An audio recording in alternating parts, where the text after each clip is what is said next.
Bom dia, a graça e paz de Senhor Jesus. Bem-vindos a mais um devocional onde a gente lê um pouquinho da Bíblia e tenta tirar algumas lições de algumas partes da Bíblia. Lembrando que nós estamos seguindo o plano de leitura da Bíblia 365, onde a gente lê de Gênesis a Apocalipse durante os 365 dias do ano. Estamos no 21º dia. E vamos começar com uma oração. Senhor, obrigado por mais esse dia. Obrigado, Senhor, porque ah, o Senhor tem sido bom, porque o Senhor tem nos dado mais uma oportunidade de ler da Tua palavra, aprender mais de Ti. Eu te peço para que o Senhor continue conosco, para que o Senhor nos dê discernimento, para que o Senhor nos dê sabedoria, para que a gente possa compreender aquilo que o Senhor tem para as nossas vidas. Senhor, fica conosco mais esse estudo. Isso que eu te peço e te agradeço. Em nome de Jesus. Amém. E a gente já vai começar aqui em Gênesis 42. A gente viu que os irmãos de José tinham ido até o Egito para pedir, para comprar alimento por conta da fome que estava acontecendo. E José os reconheceu, mas os irmãos não o reconheceram. E nós paramos nessa parte. E diz o seguinte, 42, verso 18: No terceiro dia, José lhes disse: Sou um homem temente a Deus. Façam o que direi e viverão. Se são mesmo honestos, homens honestos, escolham um de seus irmãos para continuar preso. Os demais podem voltar para casa com cereais para seus parentes que estão passando fome. Tragam-me, porém, seu irmão mais novo. Com isso, provarão que estão dizendo a verdade e não morrerão. Eles concordaram e, conversando entre si, disseram: É evidente que estamos sendo castigados por aquilo que fizemos a José tanto tempo atrás. Vimos sua angústia quando ele implorou por sua vida, mas nós o ignoramos. Por isso, estamos nessa situação difícil. Rubem disse: Não lhes falei que não pecassem contra o rapaz? Mas vocês não quiseram me ouvir, agora temos que prestar contas pelo sangue dele. Não sabiam, porém, que José os entendiam, pois falava com eles por meio de um intérprete. José se afastou dos irmãos e começou a chorar. Quando se recompôs, voltou a falar com eles. Escolheu Simeão e mandou amarrá-lo diante dos demais. Em seguida, José ordenou que os seus servos enchessem de cereais os sacos que os irmãos haviam trazido, e em segredo devolvessem o pagamento, colocando o dinheiro na boca de cada saco. Também mandou que lhes dessem mantimentos para a viagem, e assim fizeram. Os irmãos colocaram sacos de cereal sobre seus jumentos e partiram de volta para casa. Contudo, quando um deles abriu a bagagem a fim de pegar o cereal para o seu jumento, encontrou só o dinheiro na boca do saco. Encontrou o dinheiro na boca do saco. Vejam só, exclamou para seus irmãos. Devolveram meu dinheiro. Está aqui no saco. O coração deles desfaleceu e, tremendo, disseram uns aos outros: O que Deus fez conosco? Quando os irmãos chegaram à casa de Jacó, seu pai, na terra de Canaã, relataram-lhe tudo o que havia acontecido com eles. Disseram: O homem que governa o país falou conosco asperamente e nos acusou de sermos espiões em sua terra. Mas nós lhes garantimos: somos homens honestos e não espiões. Somos 12 irmãos, filhos do mesmo pai. Um de nossos irmãos já não está conosco, e o mais novo está em casa com nosso pai, na terra de Canaã. Então o homem que governa o país disse: Saberei com certeza se vocês são homens honestos da seguinte forma: Deixem um de seus irmãos comigo e voltem para casa levando cereais para seus parentes que estão passando fome. Tragam-me, porém, seu irmão mais novo, e saberei que são homens honestos, e não espiões. Então eu lhes devolverei seu irmão, e vocês poderão negociar livremente nessa terra. Ao esvaziarem os sacos, viram que dentro de cada um havia uma bolsa com dinheiro do pagamento pelos cereais. Os irmãos e o pai ficaram apavorados quando viram as bolsas de dinheiro. Jacó disse: Vocês estão tirando meus filhos de mim. José se foi, Simeão não está aqui. E agora querem levar Benjamim também? Tudo está contra mim. Então Rubem disse ao pai: Se eu não trouxer Benjamim de volta, o Senhor pode matar meus 2 filhos. Eu me responsabilizo por ele e prometo trazê-lo de volta. Jacó, porém, respondeu: Meu filho não descerá com vocês. Seu irmão José morreu e Benjamim é tudo que me resta. Se alguma coisa acontecesse com ele na viagem, vocês me mandariam velho e infeliz para a sepultura. A fome se agravou na terra de Canaã. Quando os cereais que eles haviam trazido do Egito estavam para acabar, Jacó disse a seus filhos: Voltem e comprem um pouco mais de mantimento para nós. Judá, porém, respondeu: O homem estava falando sério quando nos advertiu: Vocês não me verão novamente se não trouxerem seu irmão. Se o Senhor enviar Benjamim conosco, desceremos e compraremos mais mantimentos. Mas se não deixar Benjamim ir, nós também não iremos. Lembre-se de que o homem disse: Vocês não me verão novamente se não trouxerem seu irmão. Por que vocês foram tão cruéis comigo? Lamentou Jacó. Por que disseram ao homem que tinha um outro irmão? Ele fez uma porção de perguntas sobre nossa família, responderam. Quis saber: seu pai ainda está vivo? Você tem outro irmão? Nós apenas respondemos às perguntas dele. Como poderíamos imaginar que ele diria: tragam seu irmão? Judá disse ao pai: Deixe o rapaz ir comigo e partiremos. Do contrário, todos nós morreremos de fome. E não apenas nós, mas também nossos pequeninos. Garanto pessoalmente a segurança dele. O Senhor pode me responsabilizar se eu não o trouxer de volta. Carregarei a culpa para sempre. Se não tivéssemos perdido todo esse tempo, poderíamos ter ido e voltado 2 vezes. Por fim, Jacó, seu pai, lhe disse: Se não há outro jeito, pelo menos façam o seguinte: coloquem na bagagem os melhores produtos dessa terra: bálsamo, mel, especiarias e mirra, pistache e amêndoas, e levem de presente para o homem. Levem também o dobro do dinheiro que foi devolvido, pois alguém deve tê-lo colocado nos sacos por engano. Depois, peguem seu irmão e voltem àquele homem. Que o Deus Todo-Poderoso lhes conceda misericórdia quando estiverem diante daquele homem, para que ele liberte Simeão e deixe Benjamim voltar. Mas se devo perder meus filhos, que assim seja. Então os homens pegaram os presentes de Jacó e o dobro do dinheiro e partiram com Benjamim. Por fim, chegaram ao Egito e se apresentaram a José.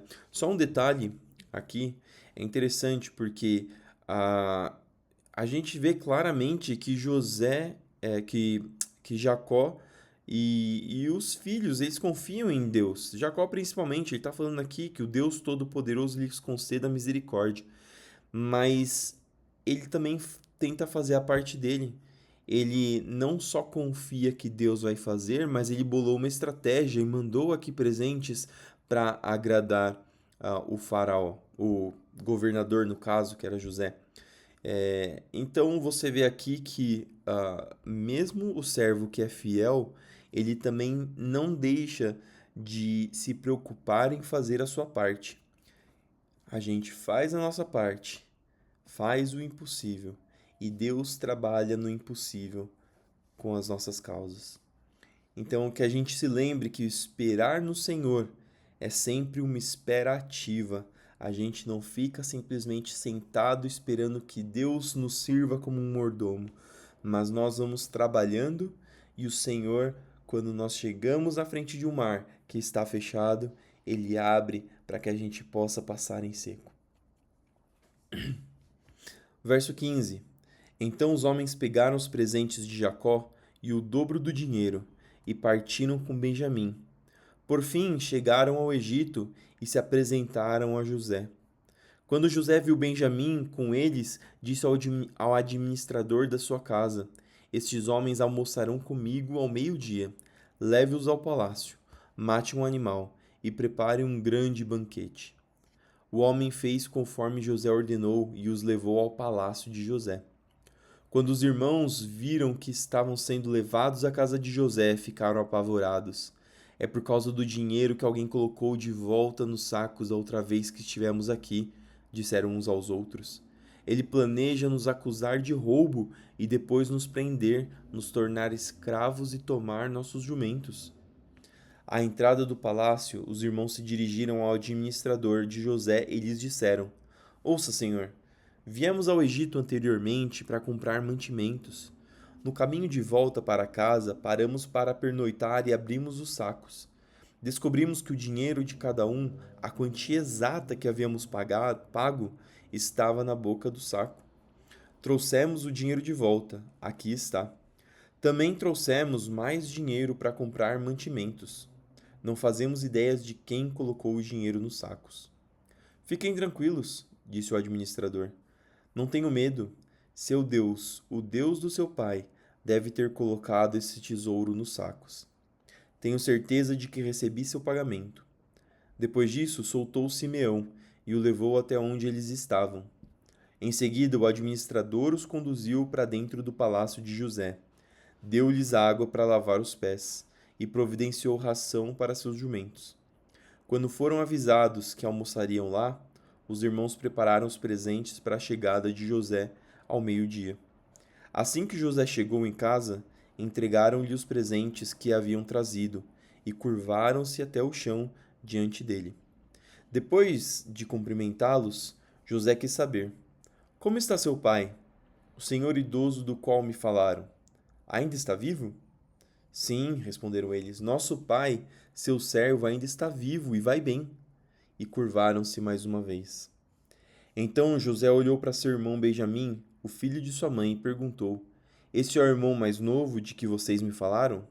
E disse a Benjamim: Deus seja bondoso com você, meu filho. Muito emocionado por causa do irmão, José saiu depressa da sala, foi para o quarto onde chorou. Depois de lavar o rosto, voltou mais controlado e ordenou: Tragam a comida. José foi servido em sua própria mesa, e seus irmãos em uma mesa separada. Os egípcios que comiam com José, por sua vez, foram servidas em outra mesa, pois os egípcios desprezavam os hebreus e se recusavam a comer com eles. José disse a cada um dos seus irmãos onde deviam sentar-se, e, para o espanto deles, colocou-os ao redor da mesa em ordem de idade, do mais velho para o mais novo. Mandou encher os pratos deles com comidas de sua própria mesa, e deram a Benjamim uma porção 5 vezes maior que a dos outros, e eles comeram e beberam à vontade com José. Aqui José já começando a trazer bênção para a família dele, pelas bênçãos que Deus trouxe para a própria vida de José. Seguimos para Mateus 13, 47 até Mateus 14, 12. O reino dos céus é ainda como uma rede de pesca que foi lançada ao mar e pegou peixes de todo tipo. Lembrando que Jesus aqui está falando sobre como se assemelha ao reino do céu através de parábolas. Verso 48. Quando a rede estava cheia, os pescadores a arrastaram até a praia, sentaram-se e juntaram os peixes bons em cesto, jogando fora os ruins. Assim será no fim dos tempos. Os anjos virão, separarão os perversos dos justos e os lançarão na fornalha ardente, onde haverá choro e ranger de dentes. Vocês entenderam todas essas coisas? Aqui é interessante porque mostra a justiça do nosso Deus. Porque às vezes parece que os ímpios, que as pessoas que praticam o mal, ficam sem julgamento de Deus. Mas aqui está claro que um dia vai chegar um momento em que justos e injustos serão julgados. E esse dia chegará para todos nós, seja no dia do arrebatamento, seja no momento em que Deus nos recolher individualmente.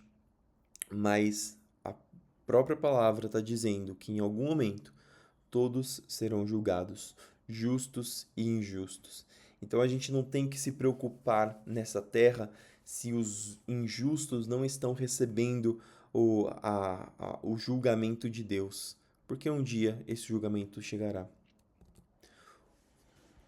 A continuação do verso 51, a pergunta é: Vocês entenderam todas essas coisas? Sim, responderam eles. Então ele acrescentou: Todo mestre da lei que se torna discípulo no reino dos céus é como o dono de uma casa que tira do seu tesouro verdadeiro, que tira do seu tesouro verdades preciosas, tanto novas como velhas. Quando Jesus terminou de contar essas parábolas, deixou aquela região e voltou para Nazaré, cidade onde tinha morado. Enquanto ensinava na sinagoga, todos se admiravam e perguntavam: de onde lhe vem a sabedoria e o poder para realizar milagres? Não é esse o filho do carpinteiro? Conhecemos Maria, sua mãe, e também seus irmãos Tiago, José, Simão e Judas. Todas as suas irmãs moram aqui, entre nós. Onde ele aprendeu todas essas coisas? E sentiam-se muito ofendidos. E aqui a gente vê o caráter divino de Jesus, em que ele tinha um conhecimento que as pessoas não entendiam de onde vinha, mas é um conhecimento que vinha de Deus por ele ser o próprio Deus encarnado. A continuação do verso 57. Então Jesus lhes disse: um profeta recebe honra em toda parte, menos em sua cidade e entre sua própria família. E, por causa da incredulidade deles, realizou ali apenas uns poucos milagres. Capítulo 14. Quando Herodes Antipas ouviu falar de Jesus, disse a seus conselheiros: deve ser João Batista que ressuscitou dos mortos, por isso ele tem poder para fazer esses milagres. Herodes havia mandado prender e encarcerar João para agradar Herodias, que era a esposa de Filipe, seu irmão. João tinha dito repetidamente a Herodes: é contra a lei que o Senhor viva com ela. Herodes queria matá-lo, mas tinha medo de provocar uma revolta, pois o povo acreditava que João era profeta. Contudo, numa festa de aniversário de Herodes, a filha de Herodias dançou diante dos convidados e agradou muito o rei, e ele prometeu sobre juramento que lhe daria qualquer coisa que ela pedisse. Instigada pela mãe, a moça disse: quero a cabeça de João Batista num prato. O rei se arrependeu do que tinha dito, mas por causa do juramento feito diante dos convidados, deu as ordens para que atendessem ao pedido. João foi decapitado na prisão e sua cabeça foi trazida num prato entregue à moça, que a levou à sua mãe. Os discípulos de João vieram, levaram seu corpo e o sepultaram. Em seguida foram a Jesus e lhes contaram o que havia acontecido. Salmos 18, 16 a 36. Dos céus estendeu a mão e me resgatou. Tirou-me de águas profundas. Livrou-me de inimigos poderosos, dos que me odiavam e eram fortes demais para mim. Quando eu estava angustiado, eles me atacaram, mas o Senhor me sustentou. Ele me levou a um lugar seguro e me livrou porque se agrada de mim. O Senhor me recompensou por minha justiça, por causa da minha inocência me restaurou. Pois guardei os caminhos do Senhor, não me afastei de meu Deus para seguir o mal. Cumpri todos os seus estatutos e nunca abandonei seus decretos. Sou inculpável diante de Deus, do pecado me guardei. O Senhor me recompensou por minha justiça, ele viu minha inocência. Aos fiéis te mostra fiel, e aos íntegros te mostra integridade. Mostra integridade. Aos puros te mostras puro, mas aos perversos te mostras astuto. Livras os humildes, mas humilhas os orgulhosos. Mantém acesa minha lâmpada, o Senhor meu Deus ilumina minha escuridão. Com tua força posso atacar qualquer exército, com meu Deus posso saltar qualquer muralha. O caminho de Deus é perfeito, as promessas do Senhor sempre se cumprem. Ele é escudo para todos que nele se refugiam. Pois quem é Deus, senão o Senhor? Quem é rocha firme, senão o nosso Deus? Deus me reveste de força e remove os obstáculos do meu caminho. Torna meus pés ágeis como os da corça e me sustenta quando ando pelos montes. Treina minhas mãos para a batalha e fortalece meus braços para vergar o arco de bronze. Tu me deste teu escudo de vitória, tua mão direita me sustenta, teu socorro me engrandece. Abriste um caminho largo para meus pés, de modo que não vacilem. Bonito esse salmo. E por fim, Provérbios 4, do 7 ao 10. Adquirir sabedoria é a coisa mais sábia que você pode fazer. Em tudo mais, aprenda a ter discernimento. Aprenda a ter discernimento. Se você der valor à sabedoria, ela o engrandecerá. Abrace-a e ela o honrará. Ela lhe colocará uma bela grinalda na cabeça e o presenteará com uma linda coroa. Meu filho, ouça minhas palavras e ponha-as em prática, e terá uma vida longa e boa. E aqui é um verso muito interessante, porque ele diz: ouça minhas palavras, mas não só ouça, ponha em prática. Isso aqui é uma das coisas importantes. Às vezes a gente diz que lê a Bíblia, mas fica só na leitura. E é até um versículo ótimo para terminar esse devocional, que a gente não simplesmente leia essas palavras, mas que a gente coloque em prática aquilo que Deus tem para as nossas vidas. E a promessa está aqui: e terá uma vida longa e boa. Amém? Esse foi o devocional de hoje. Que essas palavras possam encontrar descanso e abrigo no seu coração. Que ela possa continuar falando com você durante o dia e que você possa continuar meditando nessa palavra de Deus para a sua vida. Terminar esse devocional com uma oração. Senhor, obrigado por esse dia, obrigado por essa palavra, obrigado, Senhor, porque o Senhor falou conosco mais um dia. Senhor, abençoa para que nós possamos continuar pensando, meditando nessas palavras e para que nós possamos colocar em práticas aquilo que o Senhor tem nos ensinado, que nós possamos cada dia nos tornar cristãos melhores, para que nós possamos honrar o teu nome. Abençoa aqueles que estão indo trabalhar, abençoa aqueles que estão voltando, abençoa aqueles que vão estudar, abençoa aqueles que vão ficar em casa, para que tudo que nós fizermos seja debaixo da tua proteção e para a tua glória, para que nós possamos no nosso dia refletir a tua luz em nossas vidas, para que nós possamos ser sal da terra para as pessoas neste mundo. Proteja, Senhor, o teu povo. Guarda, Senhor, livra de todo mal. Abençoa para que o Senhor possa curar e fortalecer o enfermo e o aflito, Senhor. Visite os hospitais para que a sua mão de cura possa, Senhor, estar naquele lugar, na vida daquelas pessoas. Senhor, continua com teu povo, hoje e sempre. Isso que eu te peço e te agradeço em nome de Jesus. Amém. Amém? Espero que você tenha um dia abençoado com Deus e nos vemos novamente para mais um devocional, mais um tempo com Deus amanhã. Fique com Deus e um ótimo dia.